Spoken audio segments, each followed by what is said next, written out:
And then John is going to tell you about future directions that are very exciting that the field is going in. So let's get started and ask, what is synthetic biology? If you get any, self-proclaimed group of synthetic biologists in a room, they will never agree on a definition. So instead of trying to nail one down, I'm actually going to ask, where did synthetic biology come from? Because I think if we think about what led to what we now call synthetic biology, we'll understand what it means. And so the answer to where did synthetic biology come from is peas. Peas, you ask. The synthetic biology is in the pea, Dan? Well, not quite.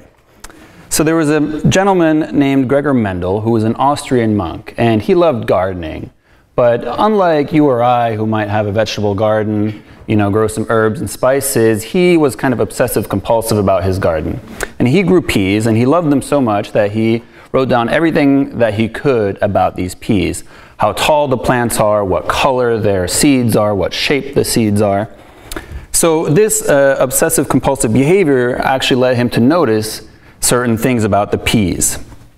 And that is that these traits that they have, when they go from generation to generation, these traits are passed on in a predictable fashion.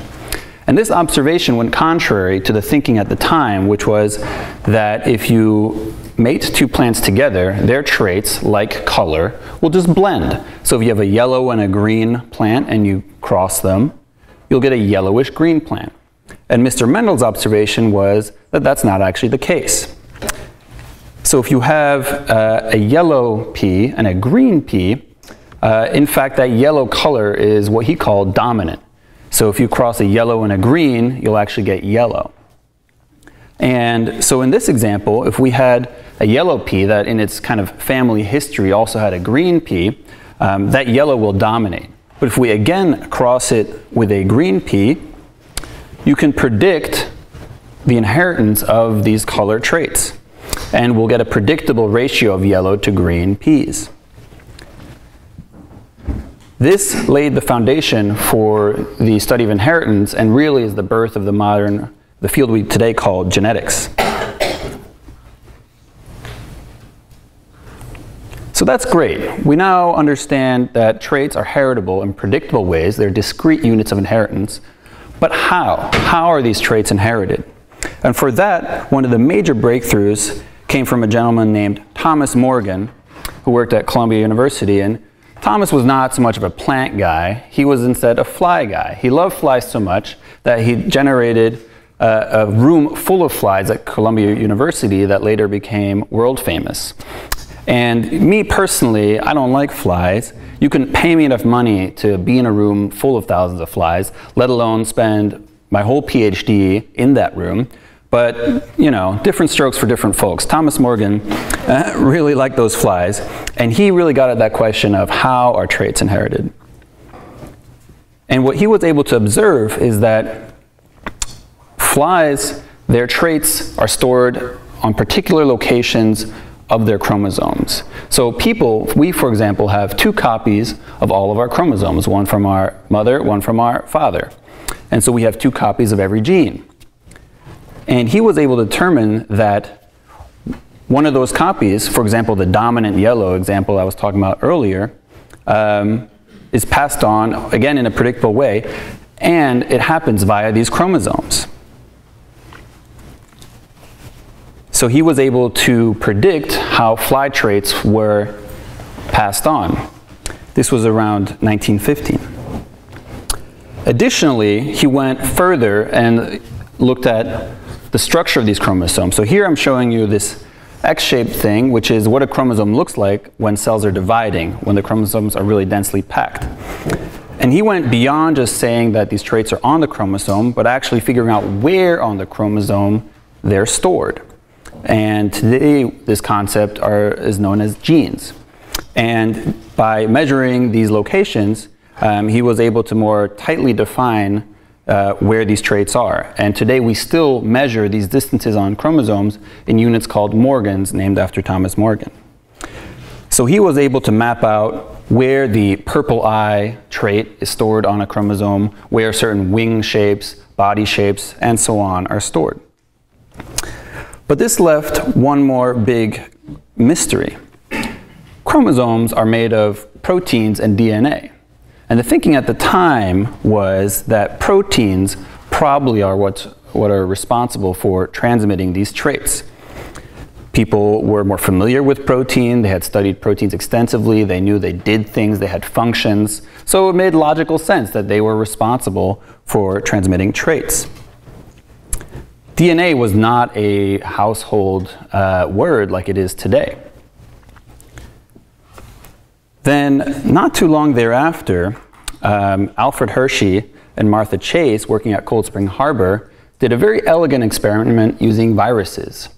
And these viruses really consist of only two things: a protein structure, and then they have their genome, their traits, encoded as DNA, which they carry with them. In their very elegant experiment, they were able to track the protein or the DNA. And by labeling either the protein or the DNA, and then taking these labeled viruses and infecting cells, they were able to track what the protein and DNA are doing over time. And so they let these cells grow for a long enough time that the original viruses were no longer around, and found that the only thing that remained was the labeled DNA and not the labeled protein. Thereby, they demonstrated that it was the DNA that was responsible for passing on the traits, in this case, the viral infection. So now we know that traits are heritable in discrete units, that specific regions of a chromosome carry these traits, and further that the DNA on the chromosome is what's responsible for transmitting that information. Shortly thereafter, a big breakthrough in the study of DNA happened when James Watson and Francis Crick, who are credited with this discovery, published a model for the structure of the DNA molecule. And they proposed that DNA forms this double helix structure. Understanding this concept was very key to understanding how DNA interacts with everything else in biological cells. An additional and crucial piece of information came from Erwin Chargaff.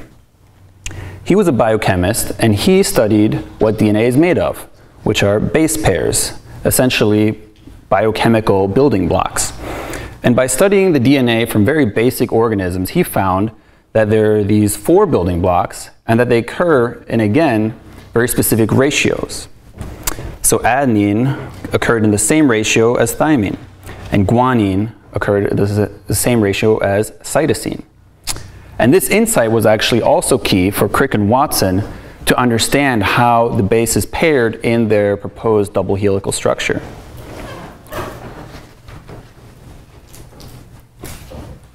So we know that the DNA is responsible for these traits, and from this DNA, eventually we get protein. There's also another intermediate called RNA, which is another type of molecule like DNA. But it wasn't clear back in the day what the relationship between these 3 classes were. Can you make protein from DNA? Can you make RNA from protein? All possibilities were initially considered. Francis Crick of Crick and Watson in 1956 published a paper laying out what we now call the central dogma of molecular biology. In it, he proposed that from DNA you make RNA, and from RNA you make protein. And this basic relationship was key to understanding so much of what happens inside of cells at the molecular level. At the time when he published, it was still unclear whether you could go back from RNA to DNA. And it was even questioned whether you can make protein straight from DNA. Today, we don't believe that to be the case. We know the order as DNA to RNA to protein. So are there any questions up to this point? Yes? How did Morgan know where the genes were located on the chromosomes? That's a great question. So, to repeat the question, it was, how did Morgan know where on the chromosomes these traits were located? And so there's a process in the fly breeding where you do very specific crosses of flies with the trait and without the trait that you're looking for.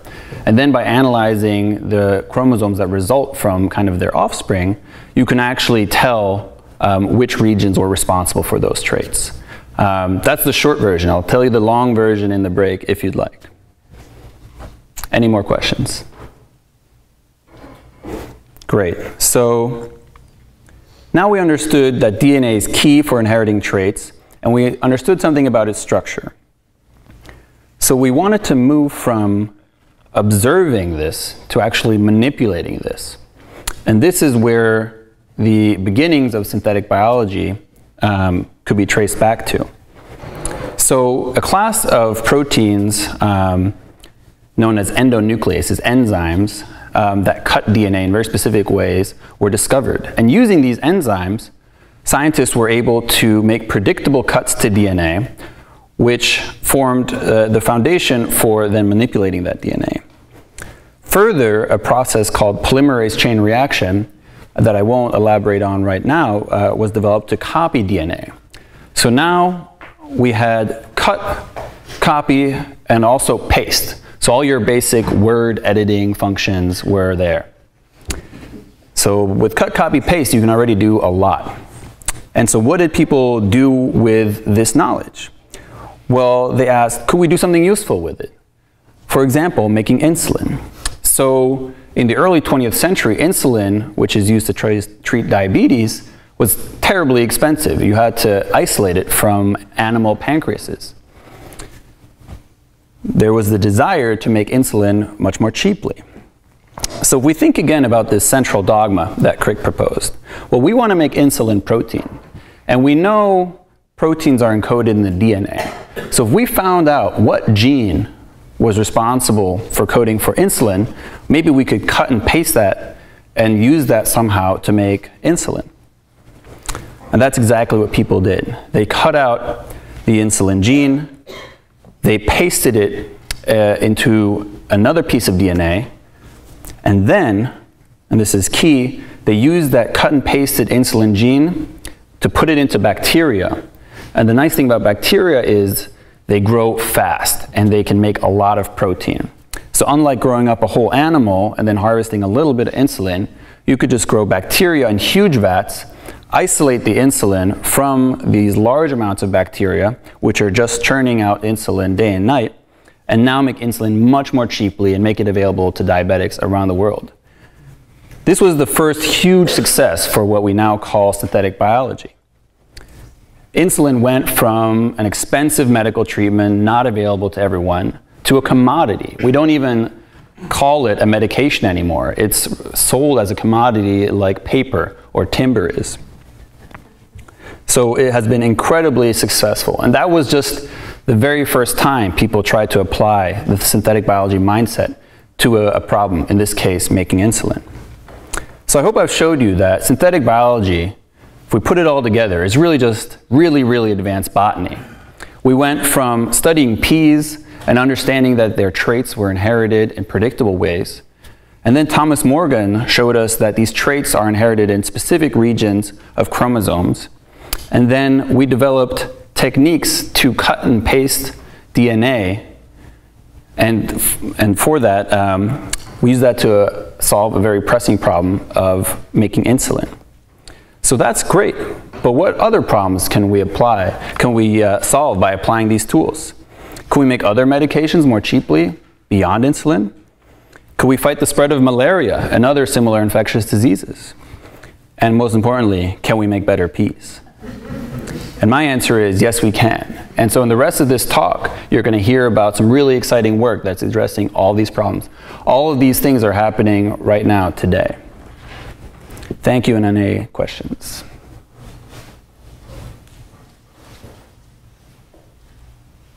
Go ahead. This is kind of a broad question. In that era, in this era that you talked about, what was the nature of scientific collaboration? How broadly did people publish their results? It's interesting. Of course, science was a smaller world. There were fewer people involved. Actually, in reading up for this talk again, so Chargaff, who you recall established those ratios between the base pairs, he didn't like Crick and Watson. He met them and he actually told them about their idea. And then they got the Nobel Prize for the double helix structure, and he was left out. So he actually went around complaining to everybody that, you know, they left him out and took credit. So it was collaborative, and even people who didn't really like each other did communicate. However, it's always a question of who gets the credit, and that, you know, problem still exists today.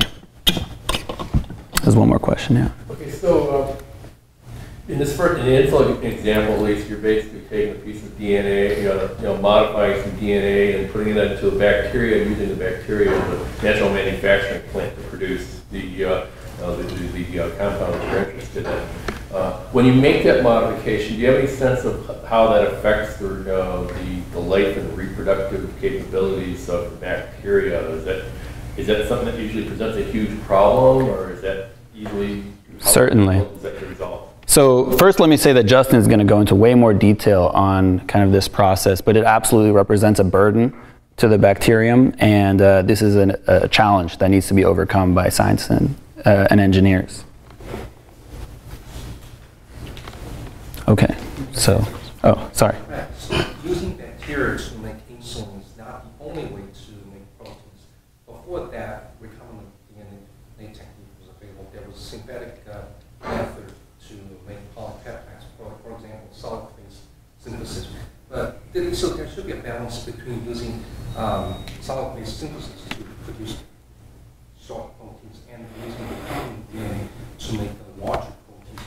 So do you have an estimation of the size of the protein beyond which it's more convenient to use recombinant DNA and less than which it's more convenient to use organic synthesis to produce them? So I think it's more of a case-by-case basis. So this is things people are struggling with today. There are chemicals that are available that are made through chemical synthesis and that people are now thinking about making biologically. And oftentimes it comes down to how well can you make the biological organism make that, and at what cost. You might be able to make it, but it might be more expensive than making it chemically. So on a case-by-case basis, people evaluate, does this make sense? Okay, I'll turn it over to Justin.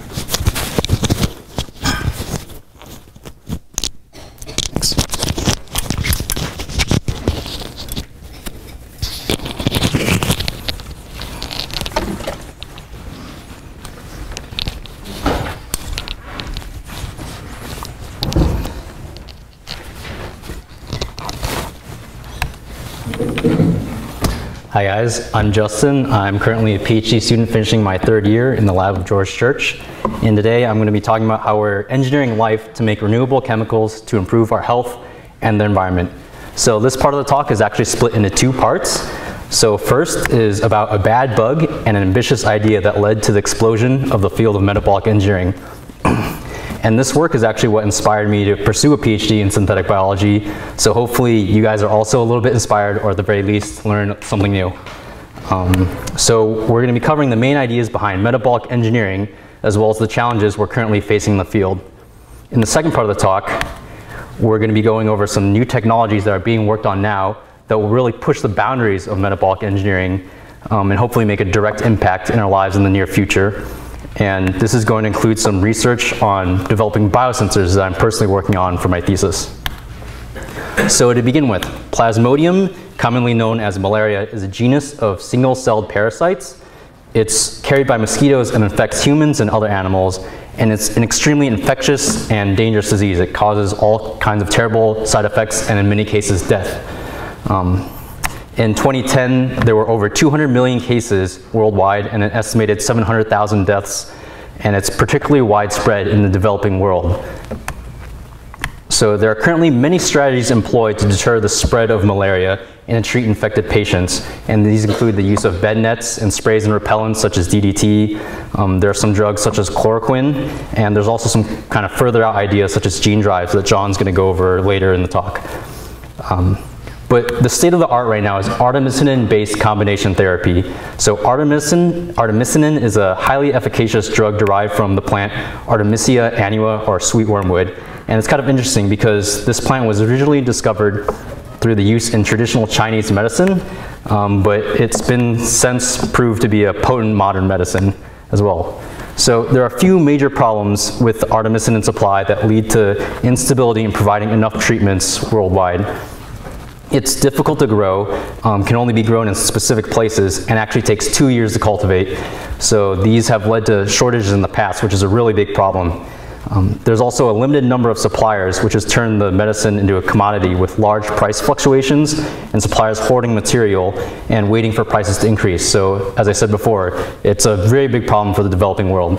So because of these problems, people were looking for another way to supply artemisinin for malaria treatments. So to quickly recap some of what Dan just went over, let's recall that life depends on DNA to code for proteins. Molecular biology techniques have allowed us to manipulate DNA in useful ways, such as expressing useful proteins like insulin. One thing we didn't go much into was what proteins do within the cell. So one of their important functions is to sustain the metabolism of cells. So metabolism is basically the chemistry of life. So proteins help make the chemicals that cells need to live and grow, such as caffeine, ATP, and ethanol. And proteins that carry out chemical reactions are also called enzymes. So metabolisms in cells are incredibly diverse. This is just a tiny snippet of some of the proteins involved in one specific pathway in a cell, and we are constantly researching more about how organisms break down and build up different chemicals as part of their metabolism. And we have much more to learn. If it were easy to understand, we'd probably have a much better idea on how to get super skinny or super buff really quickly, but we're not quite there yet. One day. So with the advancements of molecular biology techniques, people began to wonder, what if we could engineer the metabolisms of organisms to make useful chemicals? So the basic premise is not really a new one, and some of you have probably benefited or suffered from this actually. The classic example is yeast converts sugar into ethanol, which is what makes the bubbles in beer. They're also important for making bread, and it's actually what makes bread rise. So the idea behind metabolic engineering is that we can use the same process to develop other useful chemicals, such as fuels, flavors, fragrances, or in this case, pharmaceuticals, such as artemisinin.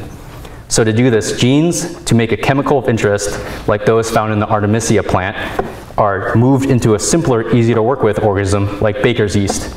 But doing this is not always easy, and there's actually a few problems that we need to overcome. So the first problem is identifying what genes carry out the chemical reactions of interest. We know the Artemisia plant produces artemisinin, but how? It turns out to be a really difficult problem because there are so many genes in a given organism, and there are many different techniques to find out which ones are relevant, but they're also often time-consuming and take many years to discover. The second problem is that organisms and proteins do not always have the exact traits we want them to have. So we have to look for variants of them that do, or create new variants that have the desirable traits. One example of this is that most people hate seeds in watermelons. Most sane people hate seeds in watermelons. So farmers found ways to grow seedless watermelons.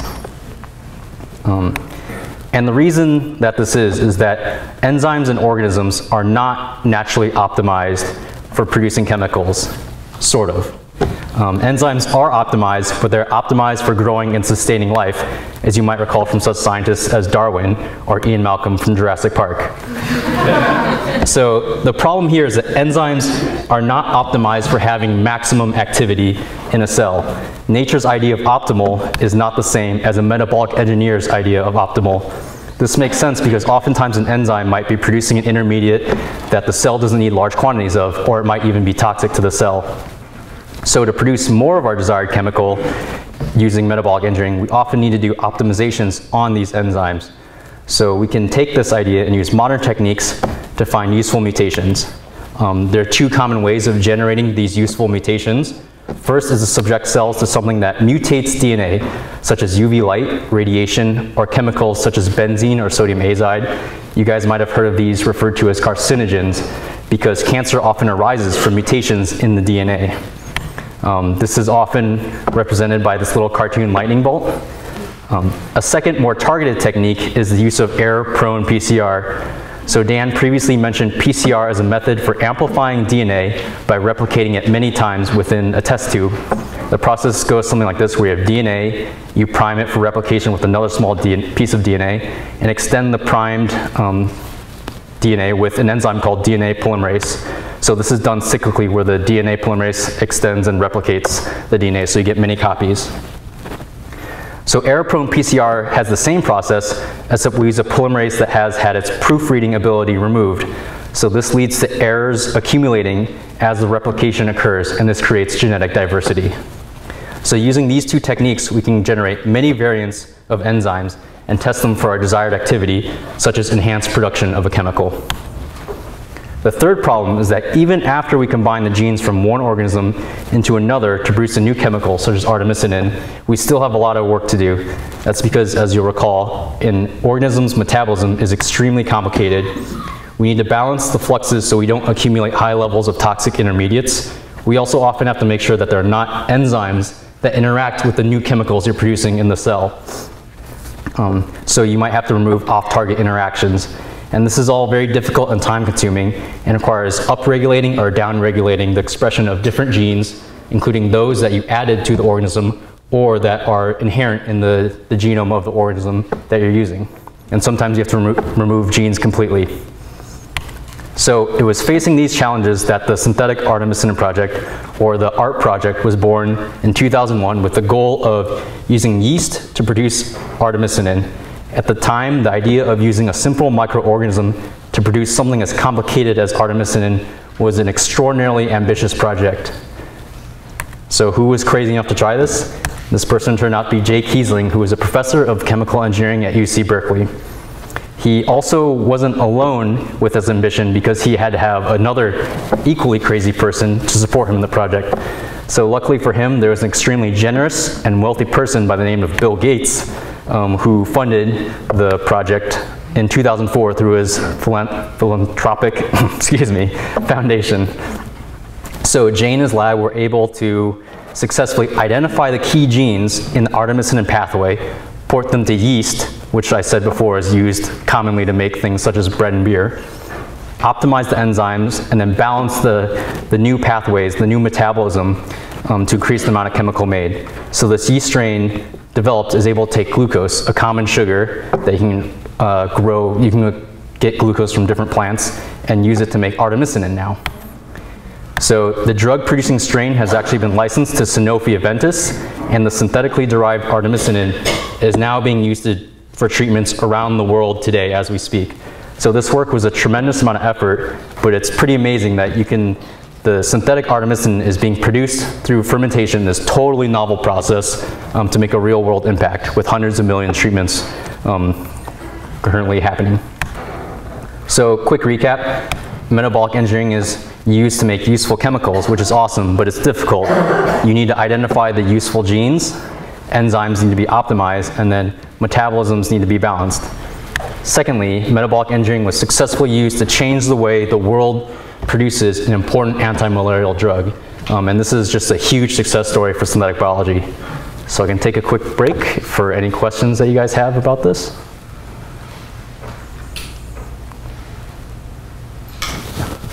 How many genes are found to be involved in using this? For the artemisinin pathway, I don't have the exact number, but I think there was something like 15. Max has a, thumbs up, about 15-ish, between 10 and 15.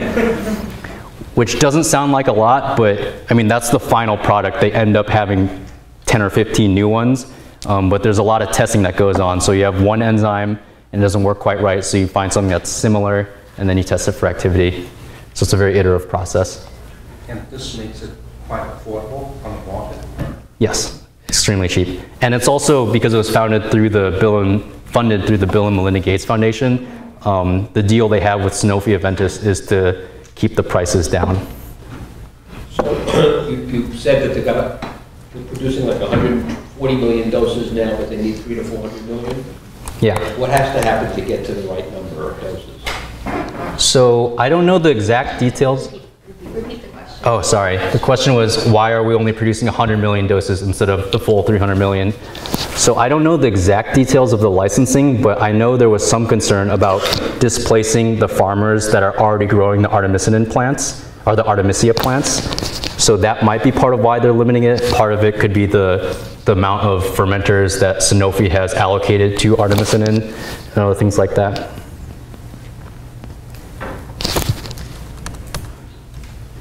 Any other questions?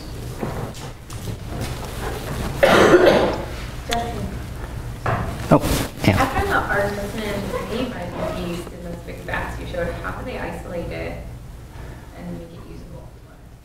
So there's, so how do we isolate the artemisinin, or the chemical produced by the yeast when we do metabolic engineering?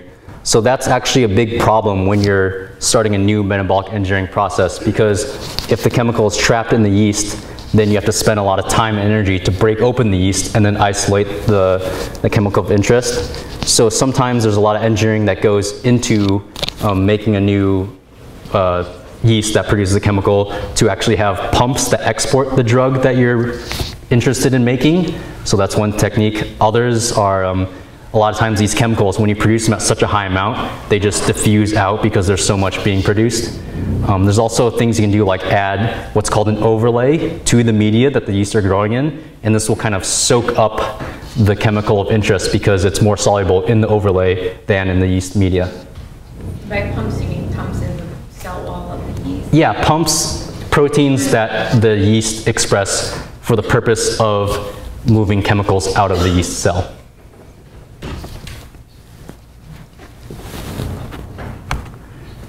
Cool.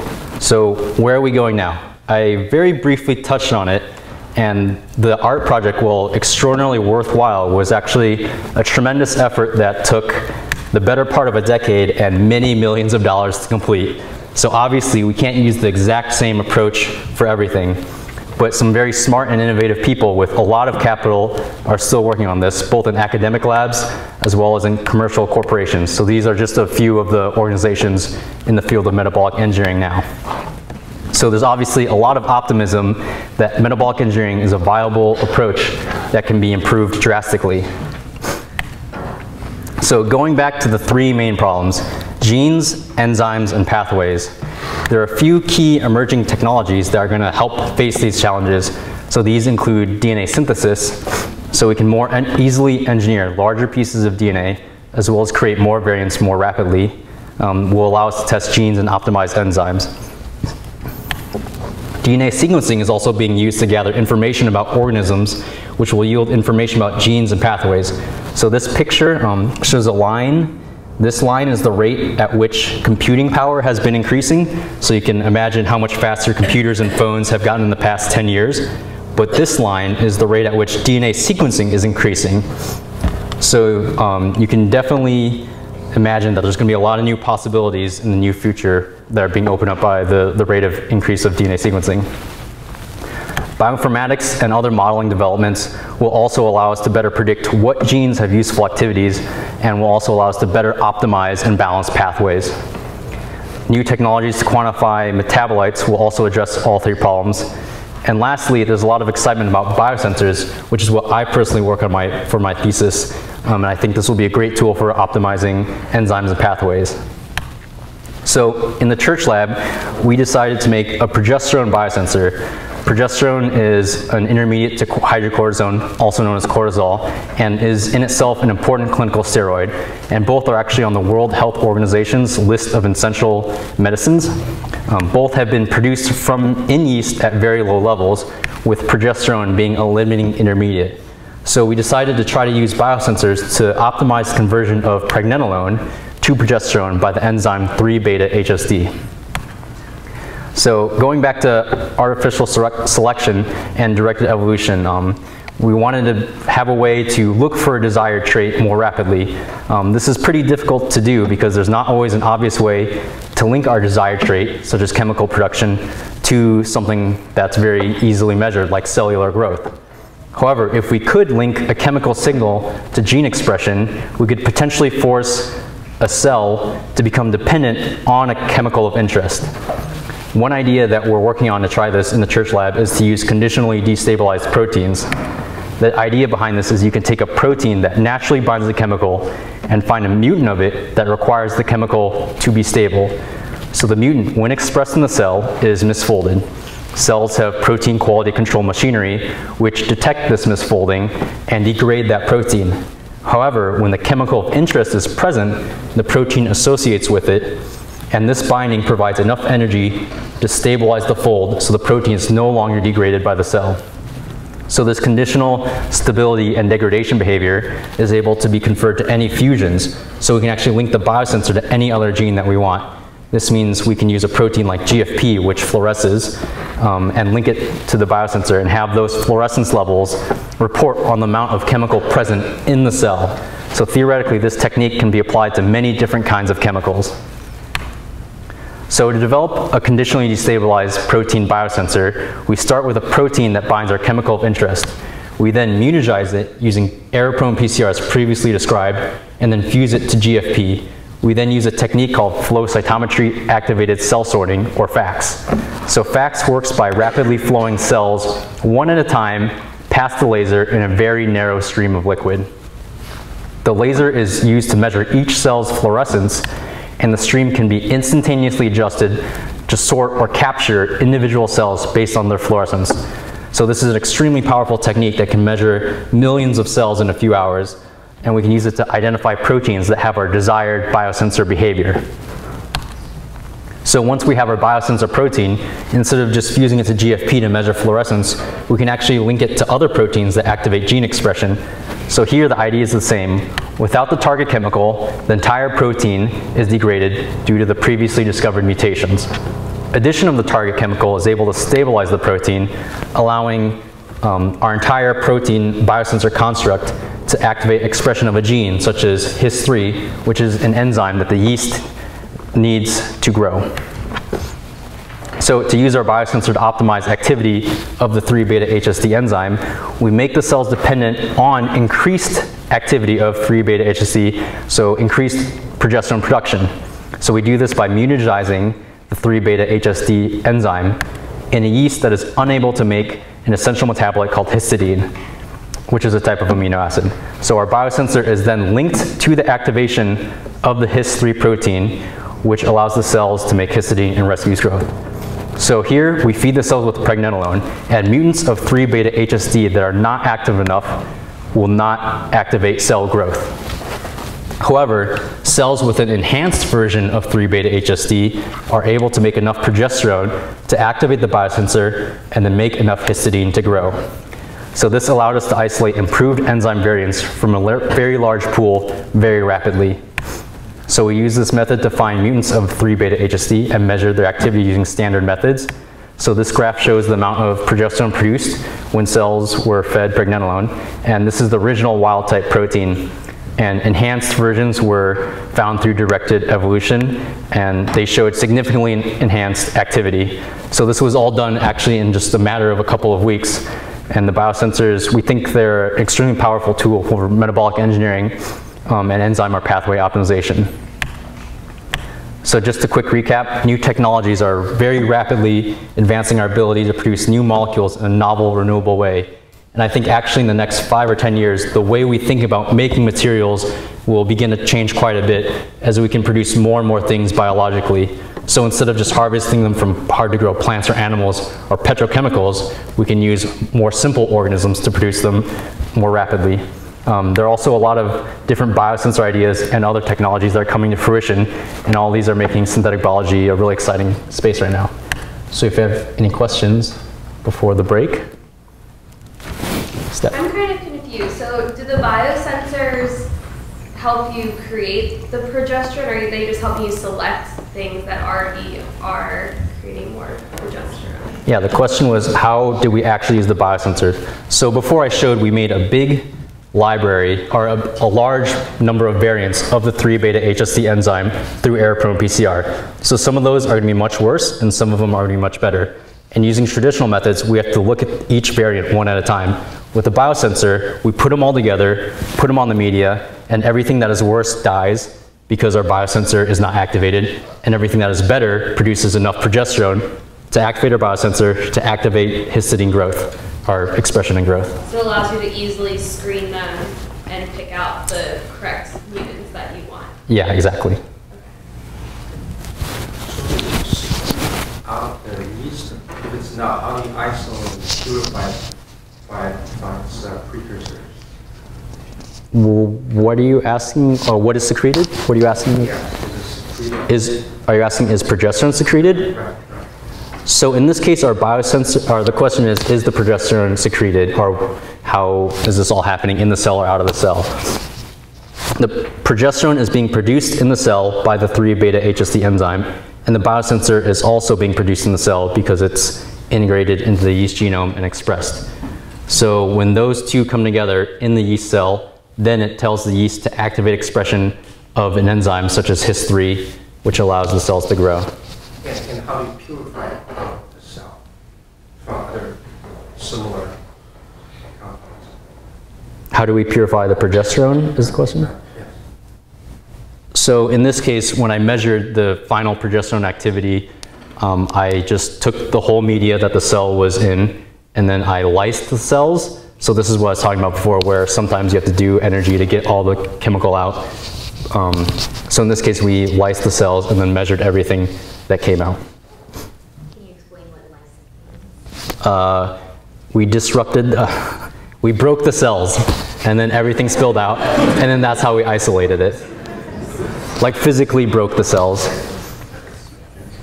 Does that answer your question? You look. You have to use some kind of chromatography. Oh, how do we measure it specifically is the question. To get the pure compound of the cell extract. Yeah, the final measurements for the comparison of the wild type versus the enhanced variants were done using a method called chromatography and mass spectrometry. So these are methods for taking a very dirty sample and then spreading it all out. So you can isolate one chemical at a time and then identify what chemical that is.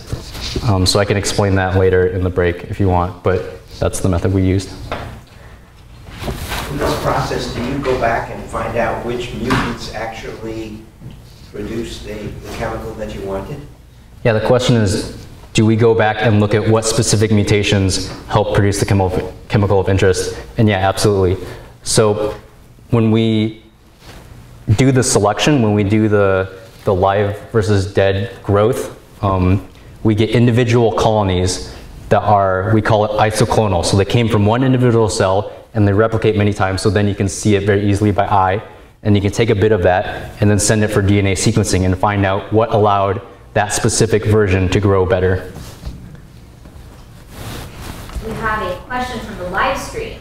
Walker from Waltham, Massachusetts is wondering, he says, you use error-prone PCR to create variations of a gene and ultimately a protein. Can you predict what changes to the protein you might want and force the desired change directly?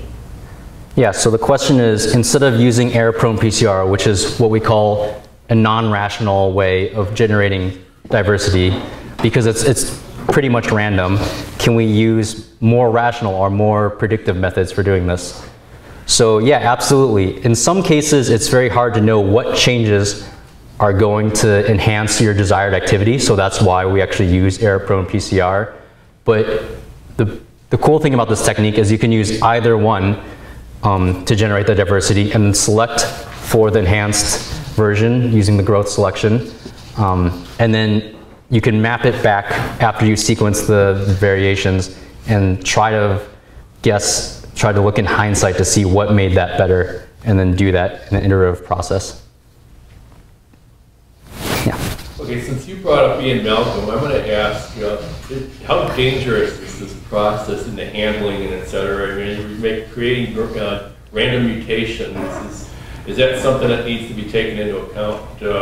Is something that produces something that you don't want and that it needs to be isolated? Yeah, so for these specific cases that I mentioned, it's extremely not dangerous.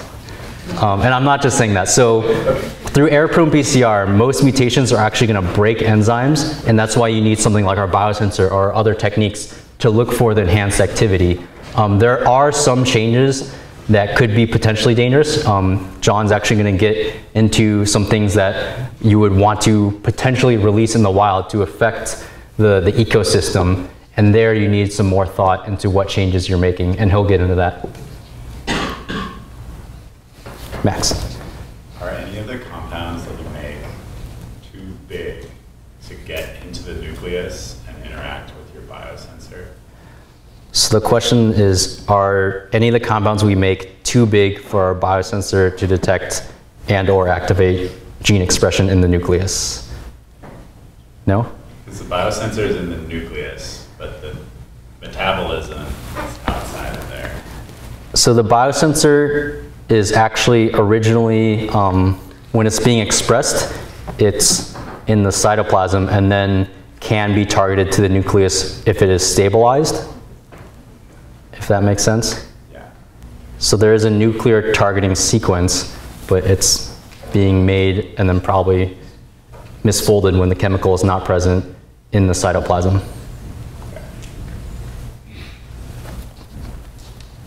Your biosensor, how do you come up with a version of a molecule that only becomes stable when bound with this particular other molecule? If it's just random, how many tries do you have to take to get that?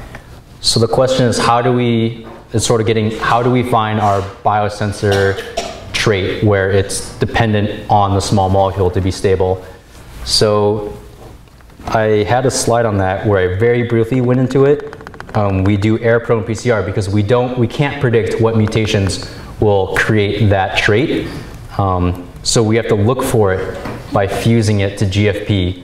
So when we make our variants that we're testing, we're making like 10 to the 6, so a million, sometimes a bit more, so 10 million variants that we test very rapidly using the flow cytometry. So if we didn't have this FACS method, we would not be able to make new biosensors in any sort of timely fashion.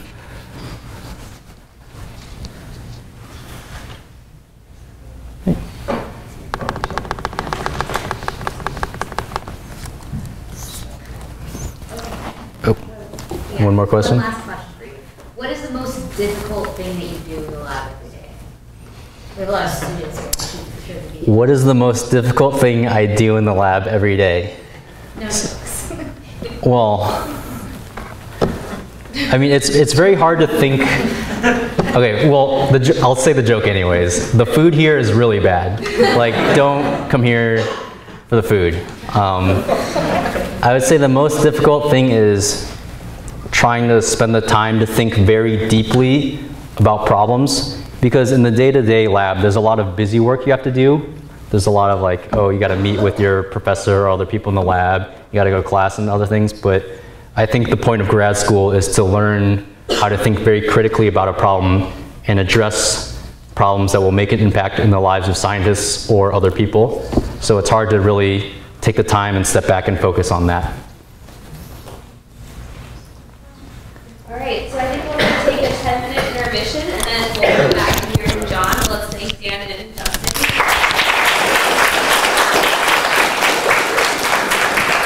All right, moving on. How can synthetic biology help solve this problem?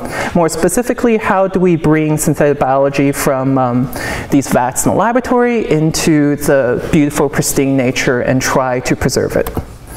Well, as with any synthetic biology project, we're going to have to take a closer look at DNA. And for the remainder of this talk, I'm going to use the simplified format of DNA shown on the left, which kind of looks like a ladder. So we tweaked some DNA in the lab by inserting a mutant gene or a laboratory design gene that is showing green here, which let's say effectively makes a boring old gray mosquito green and does some special stuff that we wanted to. And then as Dan went over earlier in his P mating example from Greg Mendel, if our green special engineered mosquito meets a gray wild type one, they're going to mate and their children is going to inherit one chromosome or one copy of each gene from its parents. So it's going to have a gray gene and one engineered gene. And Honestly, we don't know about gene engineering that well to say that the green engineered copy will be dominant. So let's say it will be either recessive or maybe there'll be some kind of mixing going on. Either way, we can't say for sure all the children will express the physical traits that we wanted to for whatever purpose we're engineering these mosquitoes for. Let's go for one more, moving on for one more generation. You may notice that if all of the children of the previous generation were to mate with each other, we get something like a quarter of them should inherit 2 copies of the engineered gene and therefore express the traits we want. But this is the most hypothetical ideal case. And you can imagine that if any of these mosquitoes were to mate with more wild types, our engineered gene will proceed to get diluted even further, and then some of them may die, so we will essentially lose the gene in the wild. And that's not good, because we spent all that money and effort engineering these genes, and it's not going to give us an effect in the environment. So we need to tweak inheritance. And at the end of the day, this is necessary since engineering genes are super expensive and just difficult. So what if in the same Punnett square, instead of this kind of boring old Mendelian inheritance, we can engineer our special gene to not only express the traits we want, but also go back in on its own genetic background and edit any other copy that does not contain itself to contain the new engineered gene. In this way, we can ensure that any mating event that involves one parent with carrying our engineered gene will produce only children that carry both copies of our engineered gene. And I'm going to tell you that synthetic biology can do this. Scientists have known about some naturally occurring gene elements that can bias inheritance in its own favor for probably 50 to 60 years by now. And a very clever guy named Austin Burt was one of the first people to propose to make use of these selfish gene elements to piggyback more engineered DNA and introduce them into other organisms. Using some newer technology discovered only about 3 years ago, we now have an even better system to do what Dr. Burt proposed. And this technology can effectively allow us to engineer organisms in nature. And this technology is known as gene drives. That is the buzzword here. Feel free to Google it. And again, to reiterate, the way this whole process works starts with point 1, where a mating event occurs with something in the wild and something we made in the laboratory and released into the wild. It will produce children that carry 1 copy each of the genes, and then the engineered genes will activate and copy itself onto the other chromosome and create essentially more engineered organisms that can go on to further propagate these engineered genes until an entire population carries the genes we want it to and do the things we want it to do. Are there any questions? Silence. All right.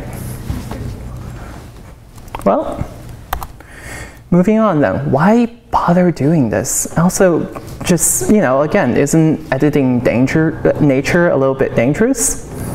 Well, let's take a look at malaria again. As Justin wonderfully illustrated, this is a disease that affects millions to hundreds of millions of people around the world, has huge financial burden, and causes a huge amount of human suffering around the world every year.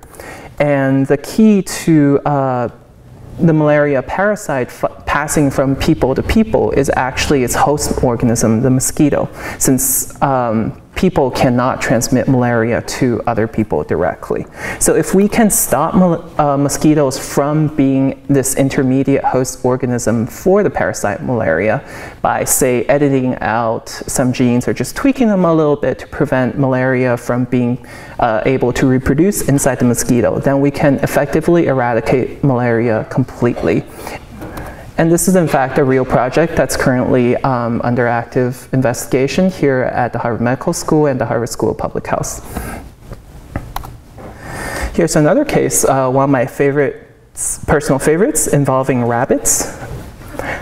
So to start with the question of why rabbits were introduced to Australia, some of you may know Australia doesn't really have native mammals. They have marsupials, and then rabbits were introduced through English colonists as game animals for hunting, and they brought about 24 of them over. And why are rabbits a problem? Well, they look cute and they're extremely fun to play with in Europe, Asia, and the Americas, but they're very aggressive eaters. They tend to eat everything, which causes the topsoil to become exposed and to erosion and other problems. And they multiply really, really fast.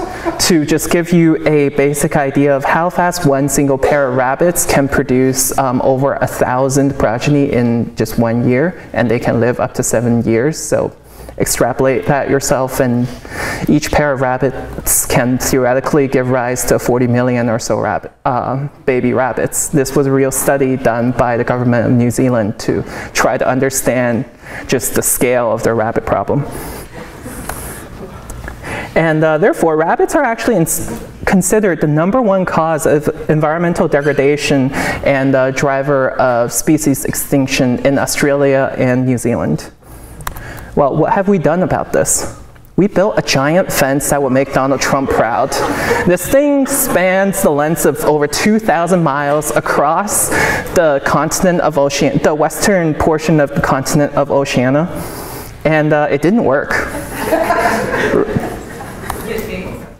We also tried some other extreme methods. In 1950s, Dr. Frank Fenner, a veterinarian, introduced myxoma viruses that make rabbits kind of really sick and really limit their ability to kind of hop around, reproduce, and such. And this caused a brief crash in the Australian rabbit population, dropped from its peak of 600 million or so to about 100 million in the late 90s, early 2000s, but it's gone back up again because the remaining rabbits are apparently immune to this virus.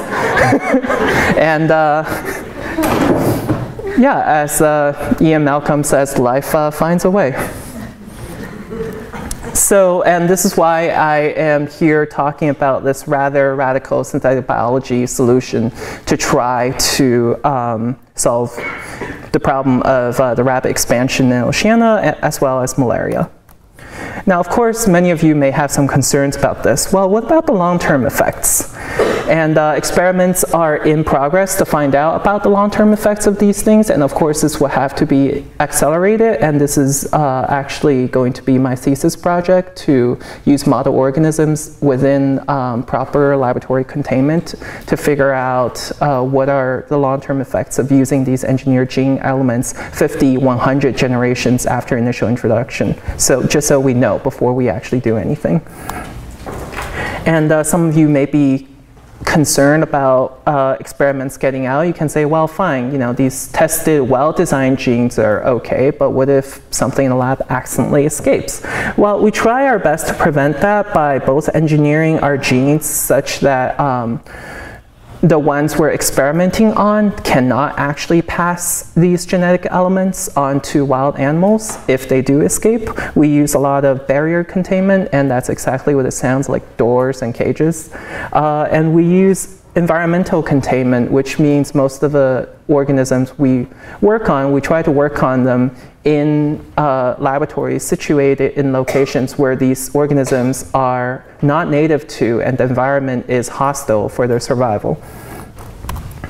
And of course, nothing is fun without an undo button, as most of you guys know from working on computers. So we're actively researching to figure out designs for reversal gene drives and immunization programs to ensure that if, even after all the precautions we take, something does go wrong, we can hit the undo button and start again. So the vision is to eradicate many infectious diseases around the world, including malaria, yellow fever, dengue, and Lyme disease locally, and to restore the environment by removing a lot of the pests, invasive species that we've brought around the world. And I hope I've at least convince some of you that synthetic biology can not only create a lot of useful products, but potentially save lives and preserve the beautiful earth that we live on. And in summary, I guess Stan, Justin, and I have talked about using synthetic biology to make useful products, fight disease, restore the ecosystem, and potentially make dinosaurs, which is going to be another Science and News talk 3 weeks from now. And Ian Malcolm is going to want to shush me from saying anything more about T-Rexes. So I'd like to thank you all very much for coming here, braving the storm, and I'm happy to take any questions.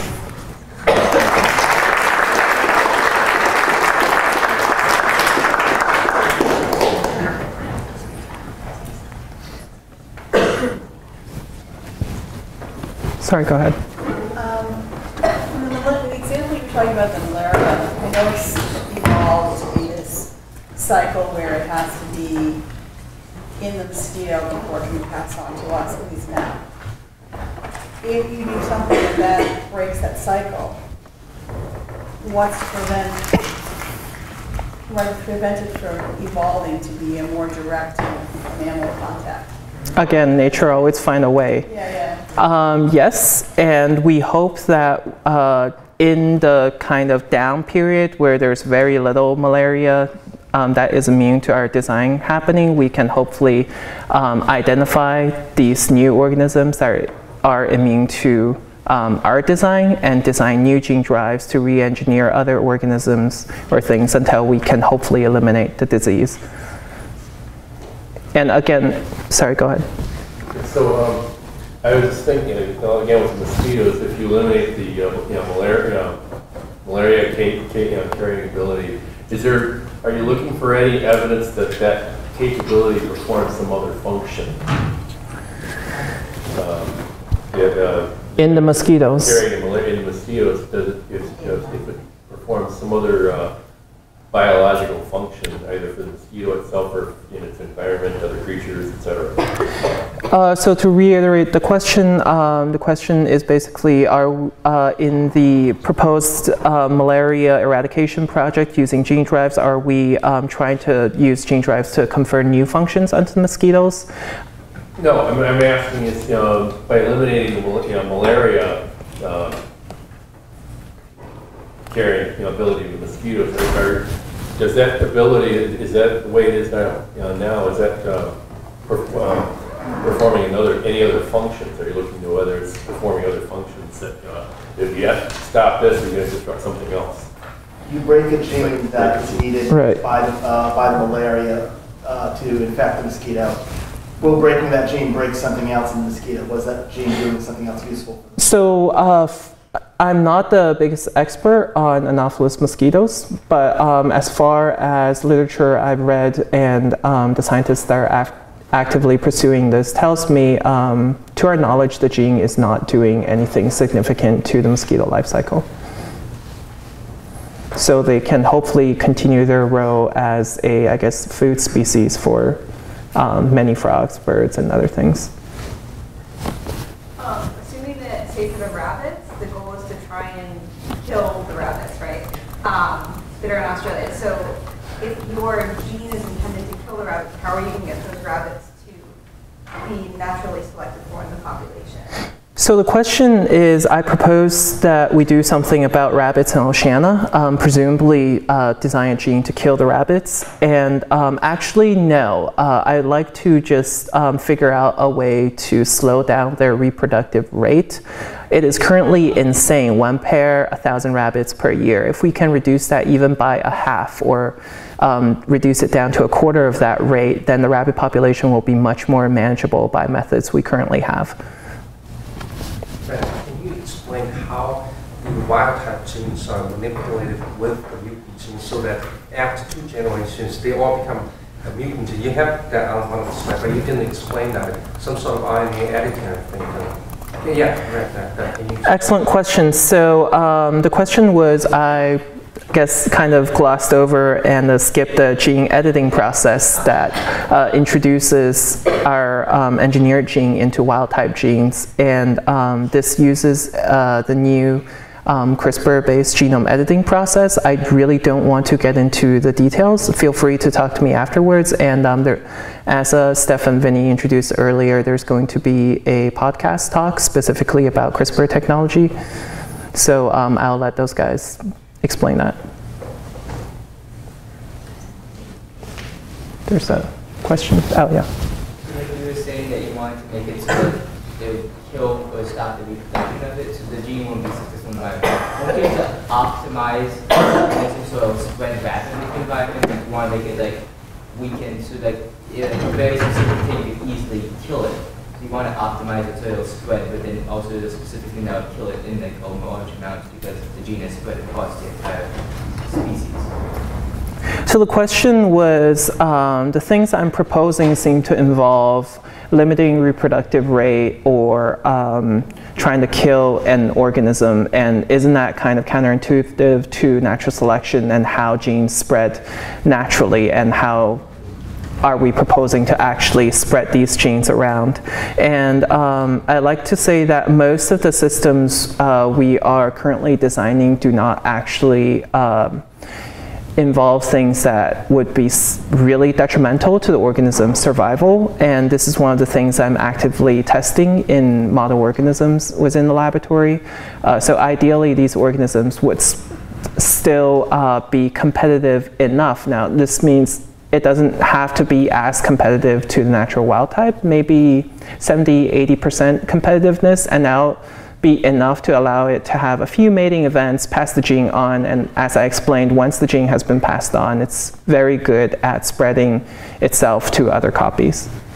Just out of curiosity, you say there's active research in an undo button. Is there any promising research that is showing that that's possible? So the question is, are there any promising leads on the research for the undo button? And I don't want to get too much into the details of this, but the short answer is it'll involve designing new organisms in a laboratory that are based on editing the gene that we introduced to change it back to what it was before.